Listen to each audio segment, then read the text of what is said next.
reason why every parent really needs to be paying attention to this and questioning this.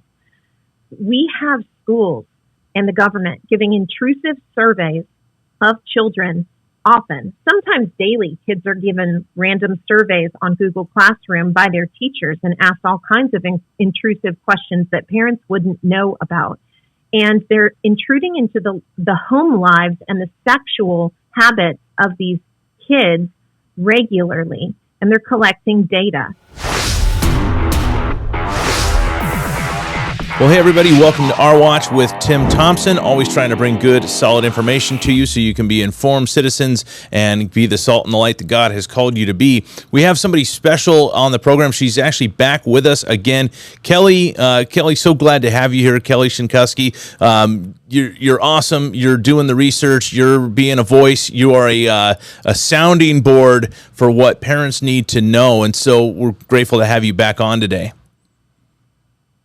Glad to be back. Thank you. Yeah, of course. We talked before, if anybody missed the episode with you before, we talked about the CDC and how they are creeping into our school systems now and actually controlling much of what's happening. Really recommend our audience going back and taking a look at that if you missed it. But today we're going to talk some more about what's happening in public school systems, specifically something up in your neck of the woods, Spreckles, California, something that actually took place down in my neck of the woods. I'm about an hour away from Palm Springs. So tell us what took place. Yeah, it's shocking. And what occurred first was a teacher's training for the California Teachers Association, part of their LGBTQ plus caucus conference down in Palm Springs in October, just this last year, 2021. And someone leaked the audio from part of that training to author and journalist Abigail Schreier. And Abigail Schreier reported this shocking story of these two teachers who ran a training with likely hundreds of teachers in the audience on how to run a GSA club in a conservative community. Now, GSA stands for Gay Straight Alliance. And it's ironic that they call this a conservative community because Spreckles is not that. Monterey County is the location, and it's a very blue county. So what happened is after this story broke, many parents in Spreckles and all over were shocked by the content from this leaked audio. And one mom in particular, Jessica Conan, came forward, and this further confirmed a very serious situation that she had encountered with these two teachers at this school district with regards to her daughter and coaching her daughter to not just come to their Gay Straight Alliance club, which they called the UVU club, but then to push her towards exploring her sexuality when she was just young in middle school. So before we talk more about her experience and what they've done, you have a transcript of the leaked audio. Can you share that with us? Yes, let me share part of this. So this is from the leaked audio. So we started to brainstorm at the end of the 2020 school year. What are we going to do? We got to see some kids in person at the end of last year. Not many, but a few. So we started to try and identify kids. When we were doing our virtual learning, we totally stopped what they were doing on Google, right? When they weren't doing schoolwork. One of them was Googling Trans Day of Visibility. And we're like, check, we're going to invite that kid when we get back on campus. Whenever they follow the Google Doodle links or whatever, right? We make note of those kids and the things that they bring up with each other in chats or email or whatever. And we use our observations of kids in the classroom, conversations that we hear, to personally invite students, because that's really the way that we kind of get the bodies in the door, right? They need sort of a little bit of an invitation. Wow. Well, let me repeat what you just said, but from my ear. Like, this is how this hit me. So we have teachers who are surveilling our children, and then after they've surveilled them, they're stalking them. and then they're recruiting them into this type of lifestyle. And to me, that's just creepy as all get out. To me, it's criminal. These teachers should not only they be fired, they should be arrested for stalking our children. So you've got a connection with Jessica. Tell us more about that. What took place with her and her daughter, and kind of what happened there? Well, it was unbelievable because the school actually notified her that they had changed the child's public records, changed the name, and that they were informing the mother that this was the new name you need to use for your child, and these are the pronouns you need to use now.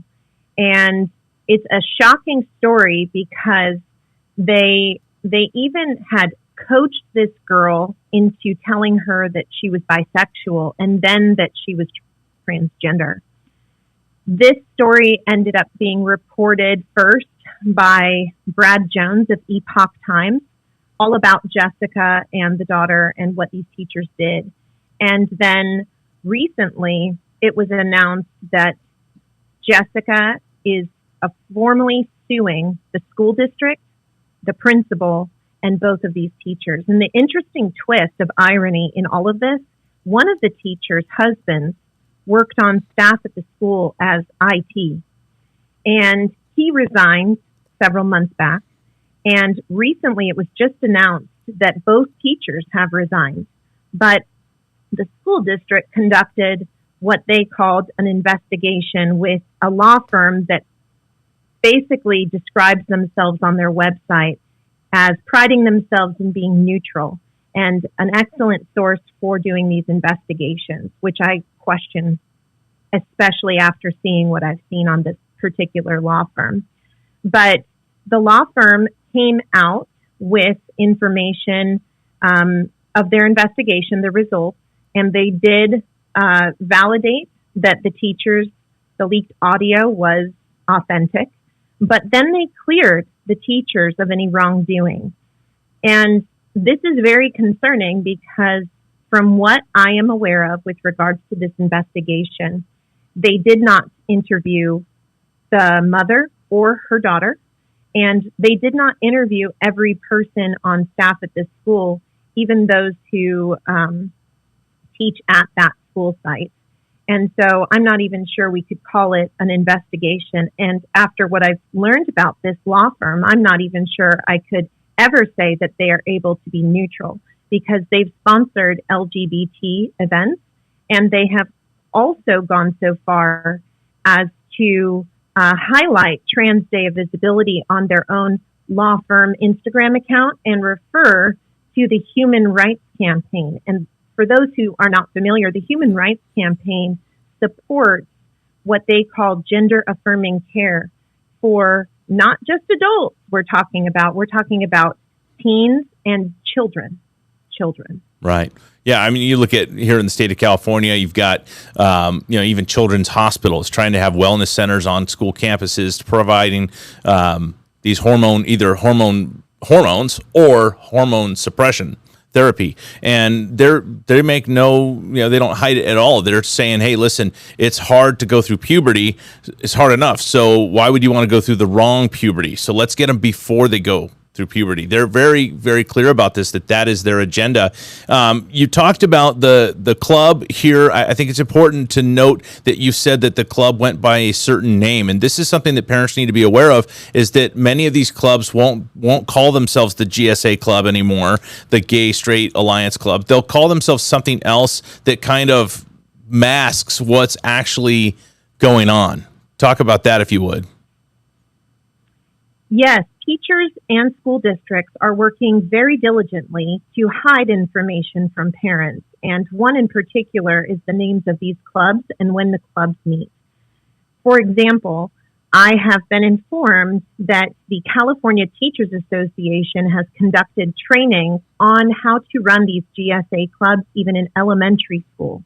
And they have advised their attendees to use other names. For example, in elementary school, they have advised to use the name Prism Club so that parents are deceived into thinking their children are in a science club, when in actuality, they're going to a club where an adult on staff is encouraging these children in how to explore their different sexual identities. And not only that, but it has already been broken in a story by reporter Chris Tremobly of the Washington Examiner, some leaked documents of a California Teachers Association's LGBTQ conference in 2019. And there's an 8-page packet that he exposed parts of. And within this packet, the teachers, now we have to remember these are supposed to be student-led clubs, but from the look of this packet, these clubs and these trainings, from everything I've heard, are teacher-led, operating under a guise of being student-led. And the teachers are to create mission statements and talk about how they're going to recruit for their club and who are going to be the allies on campus to support them with this club. And then will they spend their own money on this club? And then they're given a range of video recommendations to show at the club, meeting activities and ideas, and even things to get more on campus outside of the club involved in what the club is doing. Yeah, you talk about these clubs here. There's definitely this idea with these clubs that there is a secretive component to it. So that way, if a child's in there, this is a safe space even from parents. Can you talk about that a little bit? Yeah, school districts overall right now are working overtime to hide content from parents. And so one of the things that this UBU club appeared to do is meet during the lunch hour. It's even questioned whether this was an official club recognized. And that leads to multiple concerns. But the hiding of content from parents, don't talk about this with your parents, or we're the trusted source, you can come to us. But just be careful what you say with your parents. These are serious and real concerns that are occurring widespread. One of the documents and anybody who's interested in learning more about Jessica Conan's case can go to the Center for American Liberty's website, and they can click on the various documents, including the recent filed complaint for the lawsuit. Because in that complaint, it shows that the Spreckles Union School District had adopted, not on their website was this anywhere to be found, but they had officially adopted what was called a Parental Secrecy Policy. And in this policy, the entire plan was to keep the parents out. Yeah, you hear that. To me, I hear this Parental Secrecy Policy, and it goes against everything that we as parents train up our kids from when they're young. I mean, we were talking about this before. You raise up your kids, you tell them, look both ways before you cross the street. That's a common thing you teach your kids. Another thing is, if a grown adult comes to you and says, hey, this is going to be our little secret, creepy. Hey, warning signs. Beep, beep, beep. Yeah, beep. Pay attention. This adult wants to do you harm. To me, it's a very creepy thing when somebody says, let's keep this a secret. Don't tell your parents. And this is what the people in these government-ran schools are doing. This parental secrecy policy. Here's another thing parents need to be aware of, and maybe you could speak to this, but they're not always labeled that. To me, that's pretty blatant. It's pretty obvious, but they'll label them other things, and within it is the parental secrecy policy. So we need to be aware of that.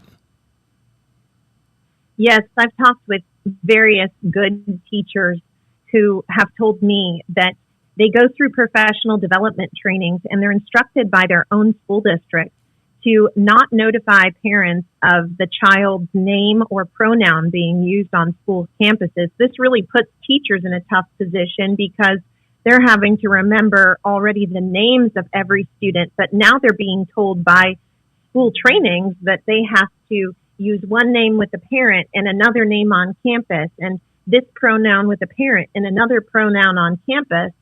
And so there's a concerted, coordinated effort to hide parents from everything that's occurring on schools. And it's absolutely right. One teacher I spoke with told me that while they don't have a formal policy and a policy name, that the teachers had already been trained to do these things. And many schools, without parents' knowledge, will make a gender support plan. Sometimes gender spectrum is often one that they use to help the child start to begin to change their name and gender identity, as they call it, formally with the school paperwork. Sometimes schools will have children fill out these forms that state all these different occurrences and where they want this name, and in this environment, use this name and these pronouns, but in this environment, use this name and these pronouns. And the schools are now operating as these secret, keep the parents out kind of, it's appalling. And the reason why every parent really needs to be paying attention to this and questioning this, we have schools and the government giving intrusive surveys of children often, sometimes daily. Kids are given random surveys on Google Classroom by their teachers and asked all kinds of intrusive questions that parents wouldn't know about. And they're intruding into the home lives and the sexual habits of these kids regularly, and they're collecting data. Meanwhile, the school districts are not transparent about the curriculum and the supplemental curriculum, the videos they show, and everything that they're doing on campus. So we have the government inserting into the family life and really eroding parental involvement, parental trust, and parental rights. And I remember one mom coming to me during part of the COVID shutdown, and this was right after the holidays. Her children's class was given a random survey about all of the things that they did over the holidays and how many people they had over and all of the things, how many people that, did they travel anywhere? Well, this is none of the school district's business, but this is what's occurring. The school and the government are in your family's business more often than not, but they will not allow transparency of what they're doing. Right. And that's intentional. Right. Absolutely intentional. You mentioned Brad Jones. I want to give Brad Jones a little shout out right now. You look at the Epoch Times is an incredible source for news. If people are looking for unbiased, honest reporting, just give me the facts. Just the facts. The Epoch Times is a great source for that. Brad Jones has been writing about these things. He's an incredible author, incredible journalist, giving just straight information. And so that's much appreciated. So a little shout out to Brad Jones. You are continuing to research. You're continuing to put content out. How can my audience follow you? Yeah, my website is atimettostand.me. And I'm on Facebook, Twitter, Instagram. I'm very active on Twitter as @Kelly, KELLYSKE. And I've recently begun writing articles at atimettostand.substack.com. My A Time to Stand podcast is available on Anchor FM, Spotify, and many other podcasting apps. And there to interview people, there to train and expose information, and hopefully be a helpful resource to you. Amen. Well, we appreciate all that you do doing that. I will put all your contact information in the comments so people can follow you, and we're just grateful for the information you're bringing and shedding light on these situations. So thank you for joining us today. We'd love to have you back in the future. Would love to come back. Thank you so much for having me and for all you're doing. Thank you. All right. I want to thank everybody for tuning in online today. Glad to have you part of our audience. Don't forget to subscribe to the channel. If this is the first time you've seen it, hit that bell. Share this out. We want to continue to get information into the hands of many. So God bless you. We'll see you next time right here on Our Watch with Tim Thompson.